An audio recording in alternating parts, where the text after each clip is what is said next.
Bayangin kalian lagi ngerjain laporan praktikum. Sudah sampai lembar terakhir, ternyata kalian ada typo. Alih-alih memperbaiki typo tersebut, kalian milih ngulang nulis dari awal halaman tersebut hanya untuk hasil yang terlihat sempurna. Atau kalian dapat tugas presentasi, materinya udah siap, tapi kalian lihat desainnya masih kurang bagus dan kalian menghabiskan waktu berjam-jam hanya untuk memperbaiki font, memperbaiki warna, dan merapikan layout. Hal yang seharusnya kita kerjakan dalam 1 jam bisa jadi 3-4 jam agar untuk terlihat sempurna. Kita ingin hasil yang terbaik, kita ingin semuanya berjalan tanpa ada kesalahan. Itulah namanya perfeksionisme. Sikap tersebut bisa menjadi kekuatan bagi kita yang mendorong kita untuk fokus pada kualitas apa yang kita kerjakan. Tapi di sisi lain, sikap tersebut bisa menjadi tekanan bagi kita yang membuat kita hanya bergerak di tempat dan fokus pada detail kecil. Jadi sebenarnya perfeksionisme itu power atau pressure atau bisa jadi keduanya. Maka dari itu kita bahas pada video ini bersama saya, Aurelin Clareta Magdalena Simanjorang.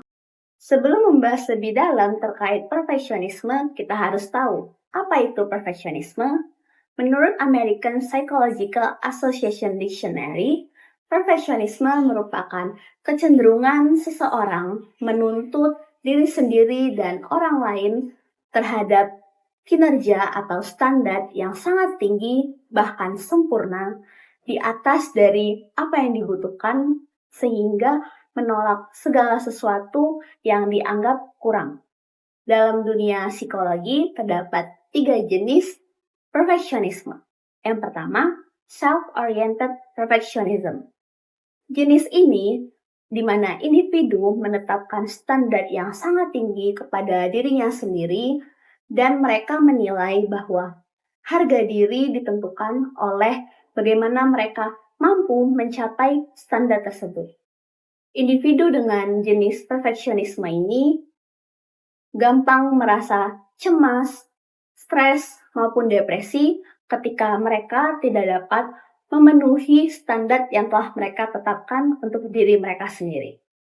Jenis yang kedua, socially prescribed perfectionism, di mana jenis ini individu merasa orang lain seolah-olah mengharapkan mereka menjadi sosok yang sempurna. Biasanya jenis perfeksionisme ini dikaitkan dengan faktor eksternal seperti tekanan budaya, keluarga, maupun masyarakat. Individu dengan jenis perfeksionisme ini biasanya merasakan tekanan takut akan kritik di masyarakat dan mereka mudah cemas karena mereka merasa orang-orang menganggap mereka harus terus sempurna. Dan yang ketiga, jenis perfeksionismenya other-oriented perfectionism, di mana jenis ini mereka menetapkan orang lain dengan standar yang sangat tinggi dan mereka berharap orang lain tersebut bisa memenuhi standar yang mereka tetapkan. Apabila orang lain tidak bisa memenuhi standar yang mereka tetapkan tersebut, mereka mudah kecewa dan frustasi. Hal tersebut dapat berpengaruh pada interaksi mereka di masyarakat. Lalu, terdapat 3 hal yang mempengaruhi seseorang tumbuh menjadi sosok yang perfeksionisme.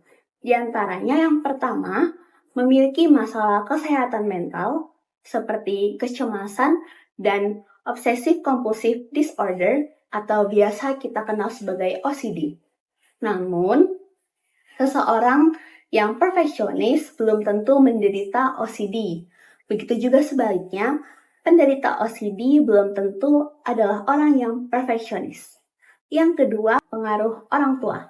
Orang tua yang perfeksionis cenderung mendidik anak-anak mereka menjadi sosok yang perfeksionis juga.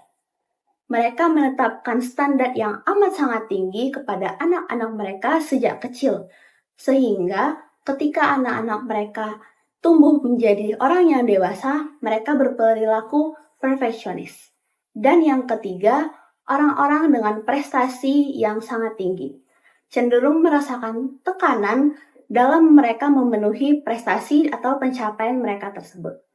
Orang-orang yang mendapat banyak pujian dari orang lain merasakan tekanan ketika mereka harus terus berprestasi seiring bertambahnya usia. Hal tersebut yang menuntut mereka tumbuh menjadi sosok yang perfeksionis. Lalu balik ke pertanyaan kita di awal, perfeksionisme itu bisa jadi power, pressure, atau keduanya ya? Jawabannya bisa jadi keduanya.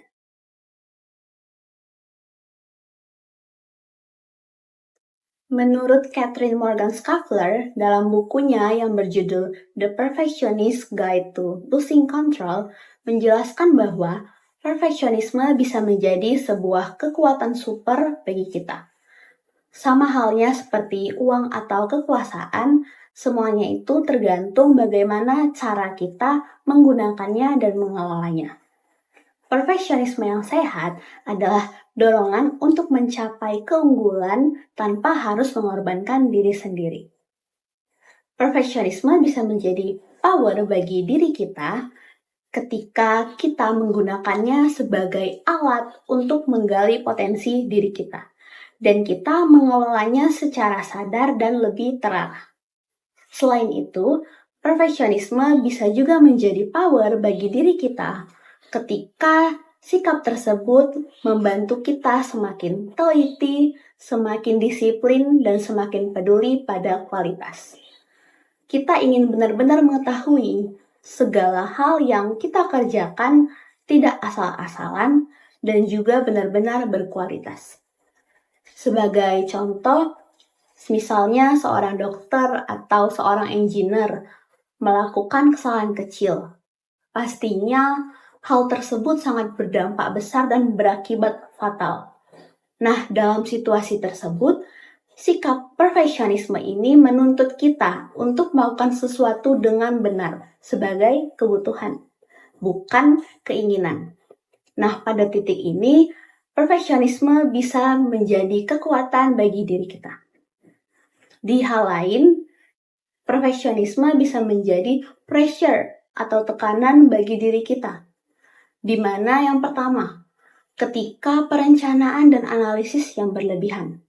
Terlalu banyak berpikir dan menganalisis secara dalam setiap langkah yang kita butuhkan untuk mengerjakan suatu pekerjaan yang membuat kita semakin merasa tertekan dalam mengerjakan pekerjaan tersebut. Ditambah lagi, kecenderungan berpikir yang berlebihan membuat kita semakin berbeban dan menghambat kita dalam mengerjakan pekerjaan tersebut. Oleh karena itu, solusi dari perencanaan dan analisis yang berlebihan ini adalah menetapkan dan juga menentukan target waktu yang realistis pada diri kita sendiri. Yang kedua, ketika perfeksionisme membuat kita mengkritisi diri kita sendiri yang berlebihan. Misal, kita melakukan kesalahan walaupun kesalahannya hanya kecil, tapi nggak sesuai sama tujuan yang kita tetapkan. Nah, kita terus mengkritik diri kita dan berlebihan. Kebiasaan itu bisa membuat kepercayaan diri kita turun dan harga diri kita juga turun, yang membuat kita mendapat masalah mental seperti stres ataupun depresi. Lalu yang ketiga, menghindari risiko dan inovasi. Individu-individu yang perfeksionisme cenderung menghindari risiko sebagai upaya menghindari kegagalan. Dengan menghindari risiko tersebut, mereka cenderung berada dalam zona nyaman mereka yang membuat proses inovatif mereka terhambat dan membuat mereka tidak ingin mengeksplor hal-hal baru atau ide-ide baru di luar dari zona nyaman mereka. Yang keempat, micromanagement dan takut dalam pendelegasian, di mana individu yang perfeksionisme ini takut melakukan delegasi tugas dalam kerjasama tim karena mereka merasa kurang percaya terhadap hasil yang orang lain kerjakan dari tugas tersebut. sehingga mereka lebih banyak campur tangan dan lebih merasa tertekan dalam mengerjakan tugas yang ada dalam kerjasama tim tersebut. Jadi, perfeksionisme bisa menjadi power dan pressure bagi diri kita. Semua tergantung pada diri kita bagaimana menggunakan dan mengelolanya. Jangan takut untuk tidak sempurna, namun mulailah dan biarkan proses yang menyempurnakan kita.